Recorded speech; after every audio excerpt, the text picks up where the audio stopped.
Dear me, people. Now, this is the Sunday Times today, a renowned outlet in the UK. And what it is talking about this. Every 8 minutes, a phone is stolen in London. That's a staggering number, right? You can see them snatching the device right there. Only 1 in 5 remains in the UK. So 80% leave the UK. But where do the others go, actually? There we go. Reconnect. When they reconnect their phone via the satellite, it is found right here. The top location, Algeria, 28%. Second one, 20% is China, and then Hong Kong. The US is only 6%, and then Pakistan is only 3%. Algeria is leading the field, and by a huge margin. You can see them here. They go to a location near Algiers called Al Harrach.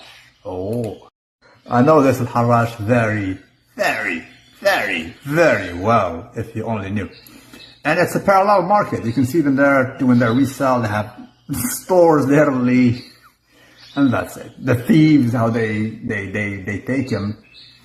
And yeah, the statistics, the snatch, the handlers, how they ship them across basically the ocean, the Mediterranean, and they wound up there. The hackers, they will hack them. It's a proper parallel economy, tell you that much, right? And that is that. You can basically get them there for whatever. S22, S22 or more, so like Samsungs. And it's a big article today in the Sunday Times from the UK, London City. They wound up right here in Algeria. Go figure that out. Go figure that out.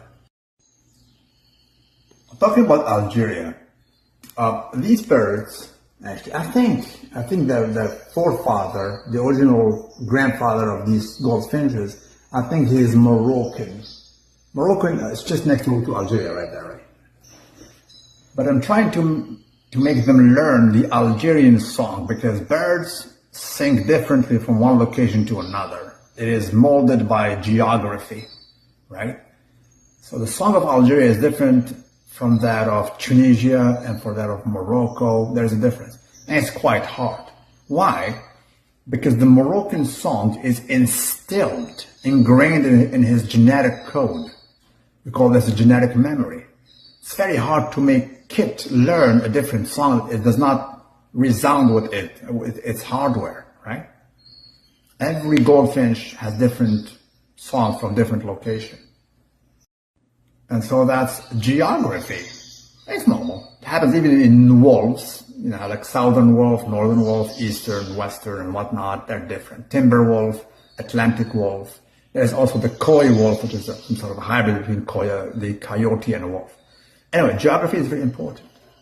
If you know about your history, the biggest, basically, base of corsairs are the pirates of old, was Algiers, right here. Right?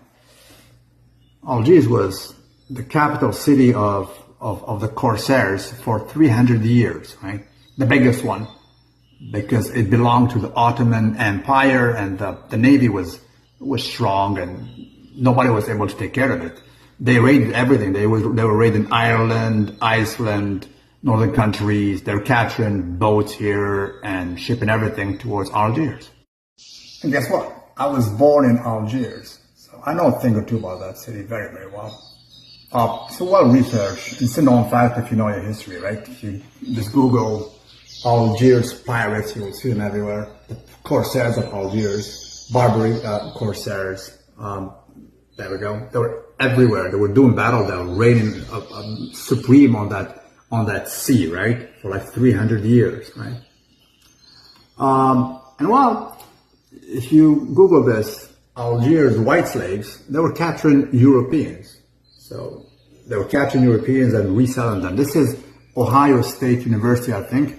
White slavery was much more common. And this is Algiers. You can see Algiers, right? They were being sold, pretty much, as slaves in Algeria for centuries. This is Algiers, the captives, right? They capture Europeans. It's a harsh reality of history. It is what it is. It happened. Millions of them were captured because there was war. Because Europeans, if they captured you, it was the same thing. They would enslave you in Europe, so it was vice versa. But the fact of the matter is, Algiers, the city, was the biggest hotspot, right, or hub for slavery. It was done for centuries. Well, it stays right there. This thing's, it stays right there. Right now, do you think it is a coincidence that Algiers is the main spot where the stolen iPhones wind up to? Think about it. They don't wind up in Tunisia or Morocco, neighboring countries.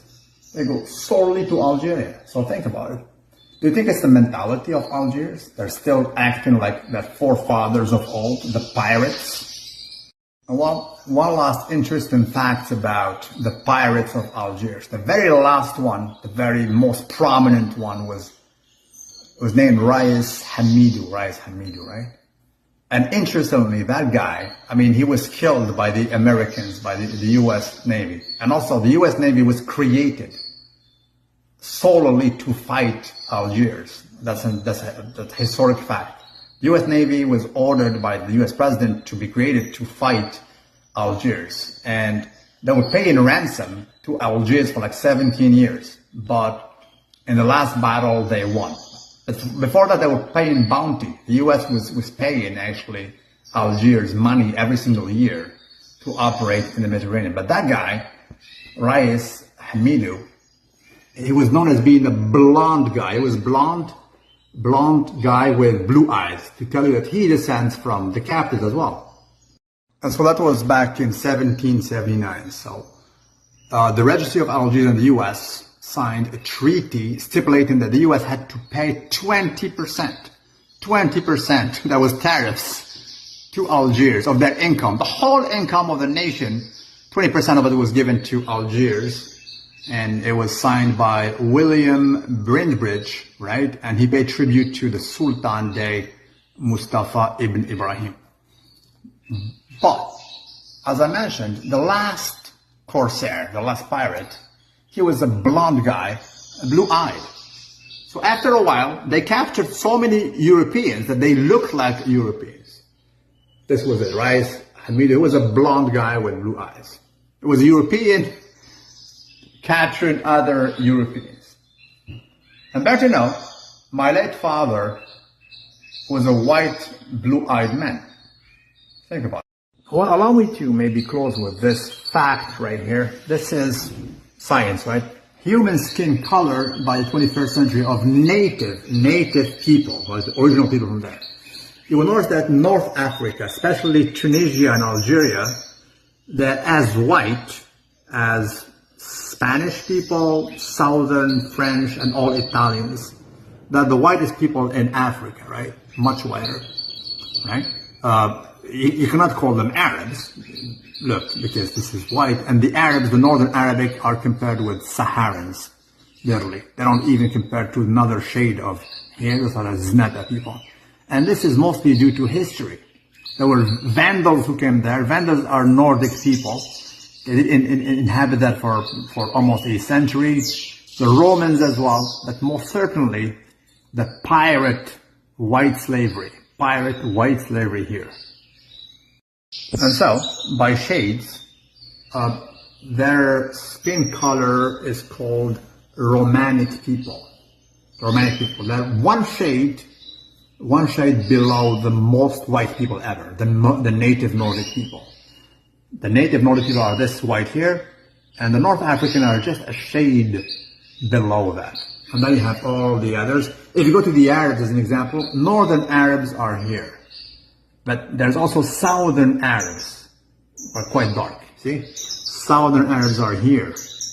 And then you have the Northern Arabs. These compared to our Saharans right here.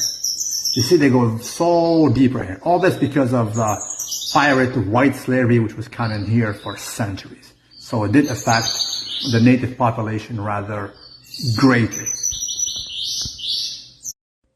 Dear me, it is me. And this is a Monster 0 calories, baby, please. Listen, listen, listen. Properly opened. Well, hell, it's about to be consumed. See? Sans sucre. You salute? They do. Cardio is about to be achieved, hopefully successfully. Monster Zero on deck. And well, after so, it's going to be about 750 milliliters of water with EAAs, essential amino acids, right? And then that's it. Cardio. Absolutely proper.